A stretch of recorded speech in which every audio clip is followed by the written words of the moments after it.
Posisi Kalina Oktarani di hati artis Vicky Prasetyo kini telah digantikan cewek bule asal Rusia, Alyona Zaitseva atau Alena Kartaeva.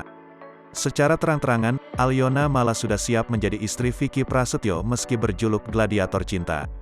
Padahal, Vicky Prasetyo sudah 4 kali menikah cerai. Terakhir hubungannya berakhir dengan Kalina Oktarani. Bule cantik itu bernama Alena Kartaeva atau biasa disapa Alyona yang kini tinggal di Bali. Bule cantik asal Rusia tersebut merupakan seorang model dan juga gamer yang namanya terkenal di kalangan pencinta game. Karena kini keduanya tak ragu-ragu menunjukkan kedekatan mereka, Vicky Prasetyo pun menyebut dirinya siap menikah jika dengan Alyona. Begitu juga dengan Alyona, dirinya pun mengaku siap dinikahi oleh sang gladiator tersebut.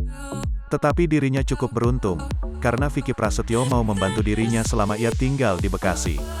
Bahkan sejak dirinya tinggal di Bekasi, dirinya juga sudah berkenalan dengan keluarga Vicky Prasetyo. Vicky Prasetyo pun mengaku bahwa orang tuanya juga mengharapkan cucu dari dirinya tetapi memiliki darah campuran bule. Alyona pun mengaku dirinya sudah memiliki perasaan kepada Vicky Prasetyo. Bahkan pria itu sudah melamar dirinya dan memberikan cincin kepadanya sebagai bentuk serius terhadap hubungan mereka. Menurut Alyona, dirinya akan mengenalkan Vicky ke orang tuanya jika pria tersebut sudah resmi melamarnya.